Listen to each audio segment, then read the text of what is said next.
9, 8, 7, 6, 5, 4, 3, 2, 1.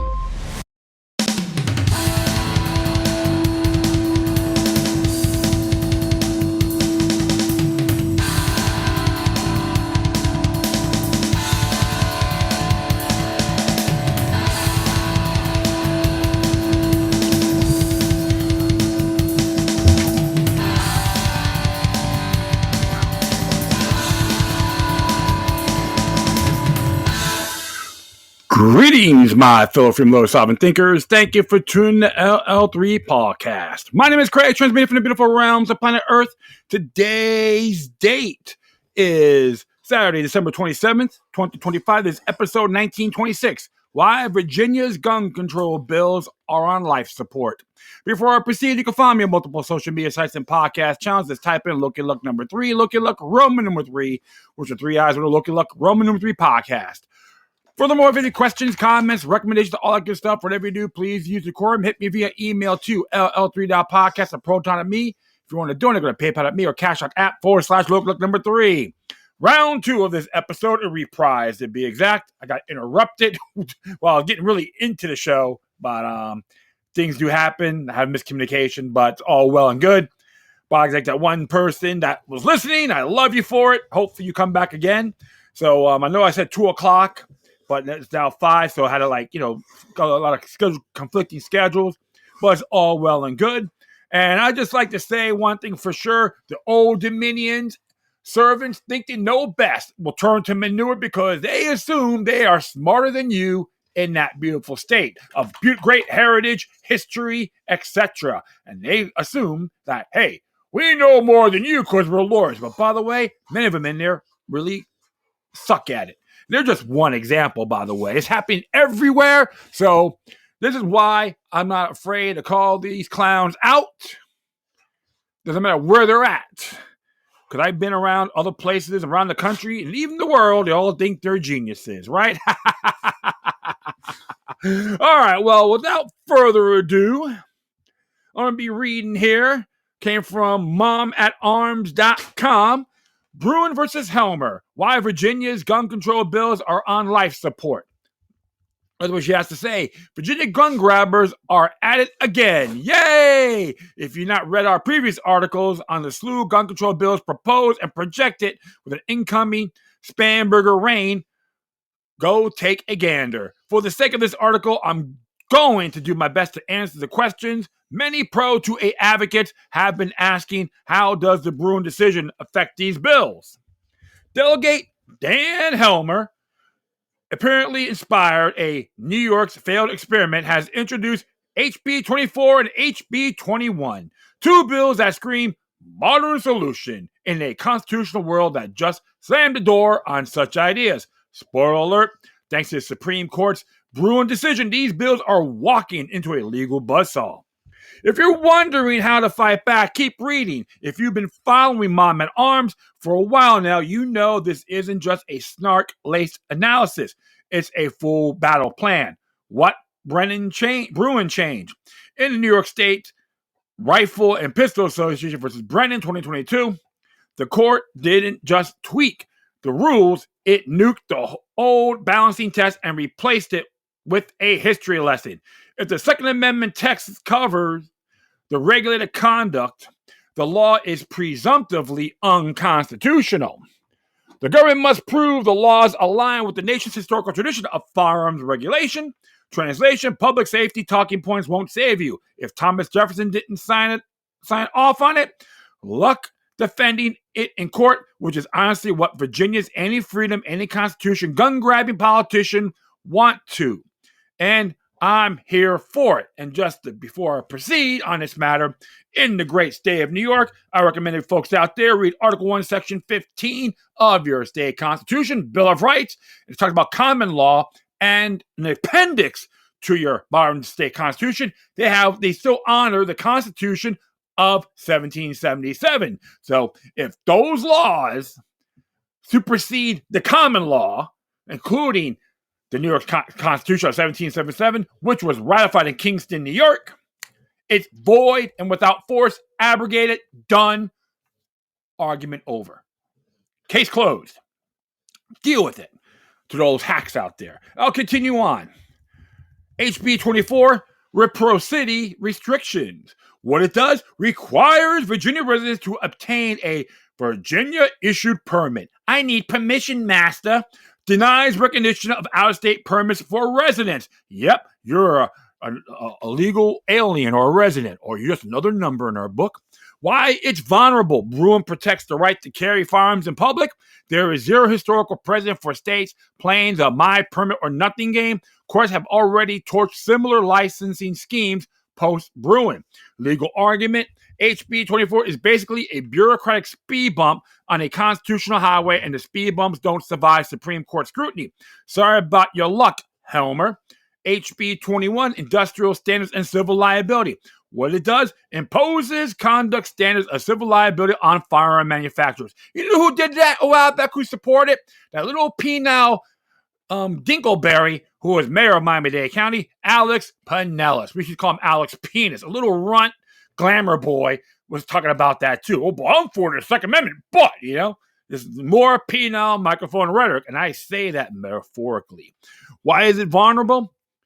While indirect, this law chills lawful commerce in arms, burdening access to firearms. There is no founding era analog for suing gun makers because someone misused a musket. Courts have rejected modern regulatory gimmicks that lack historical roots. Legal argument, HB 21 is a Trojan horse, dresses it up as responsibility, but it's still an infringement on the right to keep and bear arms. So who's responsible? When criminals use it when people use it for criminal intent, they're responsible, not the gun manufacturer, when it comes to these horrific crimes, okay?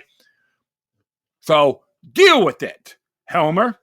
It's only right that I share this information since I work for the state org that's going to be taking these cases head on. Don't worry, I'm not giving away any secrets. Considering these proposed bills, it's apparent the antis want to live in the courts. So let's prep ourselves for it. Expanded legal strategies. If you want to challenge these bills, here's how to make your case bulletproof. Historical research. Dig deep into founding era laws to share there's no precedent for reciprocity. Reciprocity, okay. Reciprocity. I'm like, good grief. I'm like tongue-tied here. Restrictions or industry liability. Prepare expert affidavits for historians and constitutional scholars. Civil litigation. File suits immediately upon enactment. Civil cases succeed more often post-Bruen, 32% success rate versus 4% in criminal cases. Federal court is a preferred venue for a consistent application of Bruen. Seek preliminary injunctions. Argue irreparable harm, loss of constitutional rights, and likelihoods of success on the merits. Fact on the matter is a loss of constitutional rights. Court loves clear constitutional violations. They hate waiting games. I like to clarify that. Nothing against this all personally. I call it natural rights. And don't get me wrong, my friends. I've used it in the past, but natural rights are concrete, on his face, done. All right? But I'll continue on. Use precedents. Cite recent rulings striking down age limits, sensitive place bans, and assault weapons prohibitions. Show that courts are applying Bruen aggressively. Economic impact studies for HB 21 demonstrate how liability provisions choke lawful commerce and reduce access to firearms. Yes, Helmer knows best. That's how delusional this man is, this clown, okay? I'll love to meet this guy because I'll be mocking him everywhere from one end of Richmond to another. Amicus support. Bring in the National Gun Rights Organizations, Guns of America, Second Amendment Foundation to flood dockets with briefs. Public pressure. Frame the fight as defending constitutional rights, not playing Helmer's political games. That's what he wants. Like others pushing similar bills are trying to make a name for themselves in politics. They want them bloom bucks bad. Just in case you're like me, need a schedule of how things will go upon the listed info above challenging these efforts so you can plan it all out in your noggin. Here you go. Litigation roadmap. Here's a playbook for the legal fight. Phase 1, pre-enactment. Gather historical evidence proving these bills have no founding era cousins. Line up expert affidavits and advocacy groups for amicus support. Phase 2, immediate filing. Sue in federal court within 30 days of enactment. Request preliminary injunctions because losing constitutional rights isn't something you wait and see on. Phase 3, drop historical expert reports like they're hot. For HB 21, show how liability provisions choke lawful commerce. Phase 4, motion practice, move for summary judgment based on Bruen's text history tradition test. Flood the docket with amicus briefs from national gun rights organizations. Phase 5, appeals. Be ready for the Fourth Circuit. Position the case of SCOTUS if Helmer's handiwork somehow survives. Phase 6, public pressure. Use litigation to discourage copycat bills in future sessions. Keep the narrative strong. Helmer versus history is a losing battle. Timeline. All right. 30 days, file complaints and injunction motions. 90 days, complete discovery and expert reports. 6 to 12 months, summary judgment and appeals. What are the implications for future gun laws? In a post-Bruen world, lawmakers can't just dream up gun control. They need founding era receipts, and spoiler, those receipts don't exist. So, cue the lawsuits, injunctions, and migraine-level headaches for anyone pushing these bills. Here at Moms at Arms, message to all. HB 24 and HB 21 aren't just bad policy, they're constitutionally doomed. Bruen turned the Second Amendment into a legal sledgehammer, and these bills are the nails. Delegate Helmer might want to brush up on history before drafting the next round. I teach a class. A call to action, want to stay update on the legal fight against HB 24 and HB 21? Subscribe to Mom at Arms and or become a member of VCDL, GOA, SAF, and WGR. Well. So what can we say about that, right? Women for gun rights. That's what it means. And Second Amendment Foundation, SAF, Guns of America, GOA, and, of course, Virginia Coalition Defense League. So that's how you got to look at these things, folks. I'm not even hesitant by any means. It's just the plain truth. These are the facts. Deal with it. So on a federal level, it's all well and good, but I want to show you the state thing as well, because this is very essential, all right? And hey, Jesse Woodward, thank you for coming in, mate. All right, this is what you got to say here in the Virginia's Bill of Rights, or just Article 1. Let's see what Section 1 has to say about this, right? Equality and rights of men, that all men are by nature equally free and independent and have certain inherent rights, of which when they enter into a state of society, they cannot by any impact deprive or divest their posterity, namely the enjoyment of life and liberty with the means of acquiring and possessing property and pursuing and obtaining happiness and safety. When they use that word men, it stands for humanity. So the women, the ladies, you're in this too, okay? So it's not being chauvinistic, it's just the truth. Let's see what Section 2 has to say, all right? And what Section 2 says, the people, the source of power, that all power is vested in and consequently derived from the people, that magistrates are their trustees and servants, and at all times amendable to them. Not some Dinkleberry lobbyist group from out of state. They don't count. They're contaminators. You tell them where to go. You mock them, ridicule them. You say, you don't bring your usurpation platform in my turf. And I digress. Okay, let's see what Section 3 has to say, right? Section 3, government instituted for common benefit.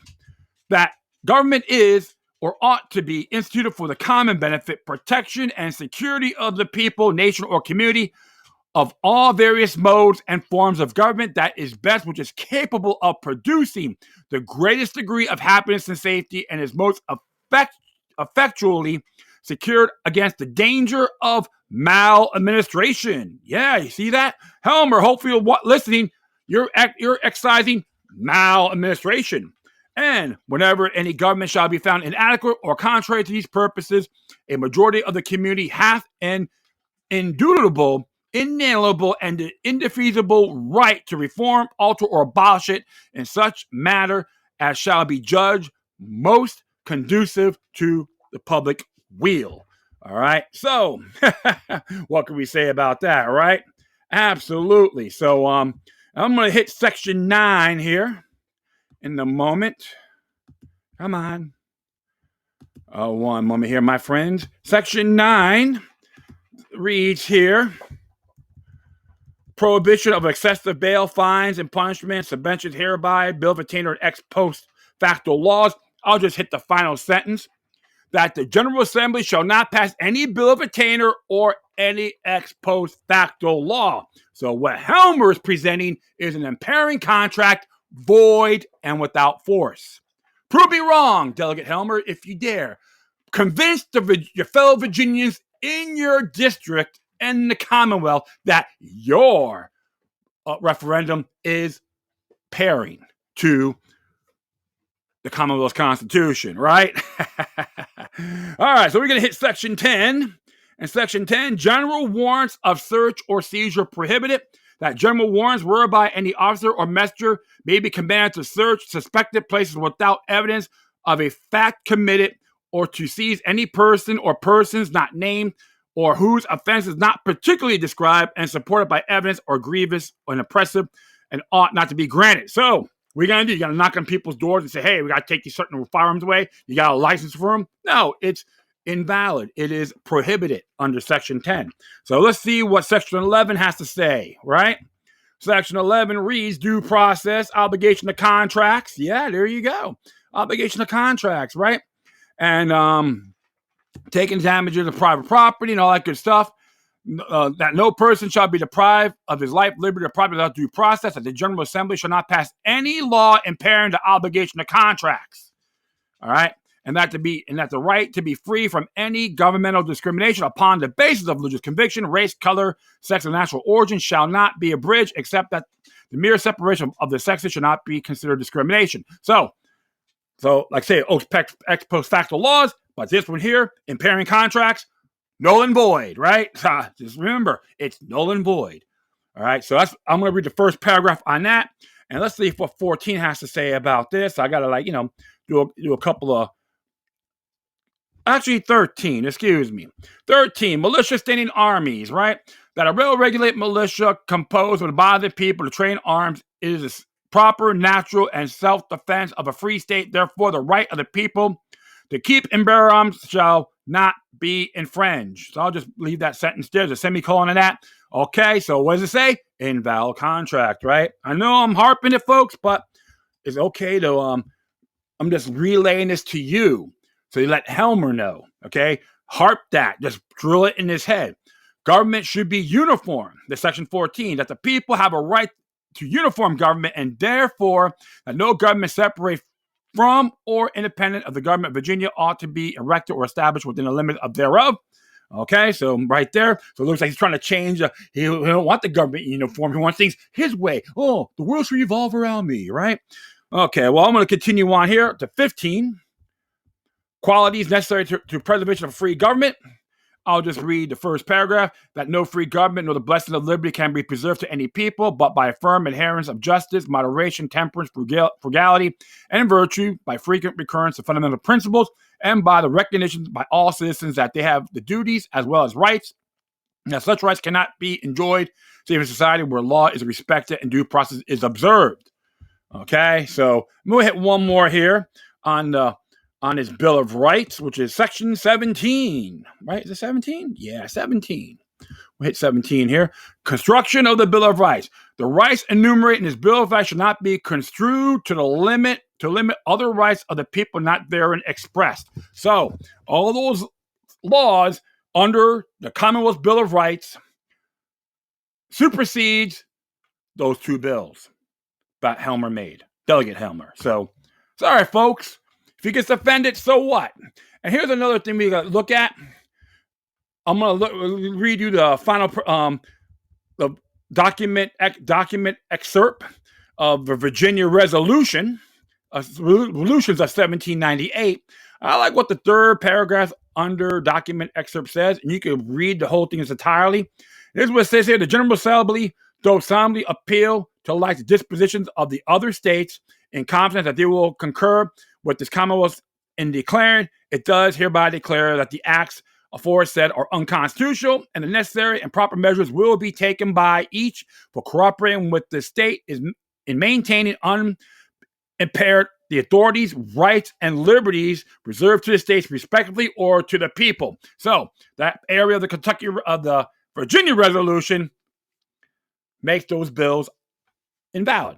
And there's a couple of places I'll tell you, and I will put this on my footnotes too when publishing this.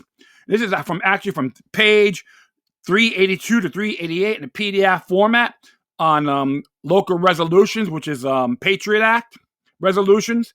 It's still relevant today, and you got some municipalities, I think it was 5 of them here: Alexandria, Arlington County, Charlottesville, Falls Church, and Richmond. And I'll read here from, let me see something here.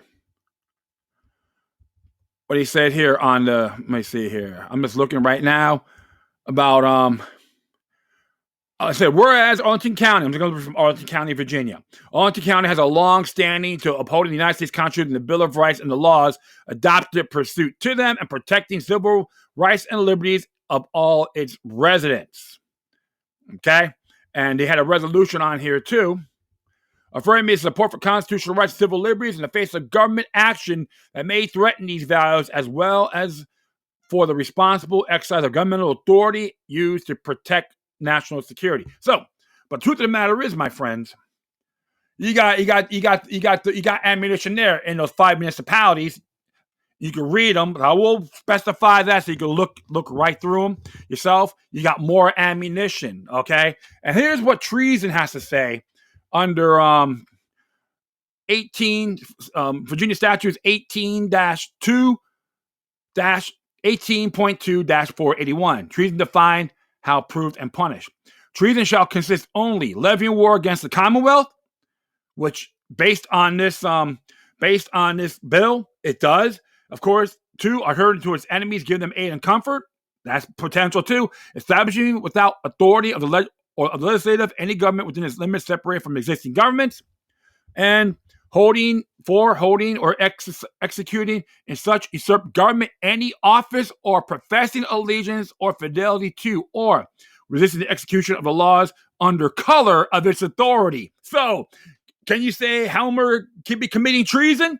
In my observation, the merits here, absolutely. And it's considered a class 2 felony. If I'm correct, it will be life in prison, maximum. So right now, Helmer is putting his head on the platter to let everyone know, hey, I have breached my oath of office and make Benedict Arnold more patriotic than me. I'm just saying that in good faith, okay? So, and I'm going to add one more here, added to the footnotes for fully informed jury association, brochure, and rat cards. And they do have stuff about jury nullification, including the Second Amendment, which is essential because they do have that 8.5 by 11 trifold brochure. You can read it for yourself. Can be used in the defense of our rights to keep and bear arms. So any law that's considered illegal, the juror, if you had to take it to a jury trial, each juror is the most powerful person in that courtroom.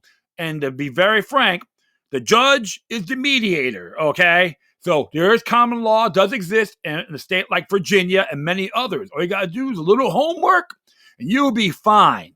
As far as I'm concerned, you folks in Virginia got a lot more power than what people think. So here's the thing I tell everyone. The more you know about your rights, the more you exercise it, the more your elected servants will fear you. Be the valiant mavericks. Be metaphorically a cockroach. They can't kill you all. They are nothing without you. Your rights are natural born. Your rights can never be altered or abolished, but governments can. Well, That will be it. I thank everyone for listening. Plus, feel free to download and share us throughout your social media networks. If you have any questions, comments, recommendations, all that good stuff, whatever you do, please use decorum. If you want to contact me, go to ll3.podcast@proton.me. If you want to donate, go to paypal.me or cash.app/LokiLux3. Once again, thank you for your time. Plus, always remember that the demoniac resistance is healthy for the soul and can liberate humanity. Until next time, take care of yourselves. Keep on spreading the love. And may your guardian spirits be with you.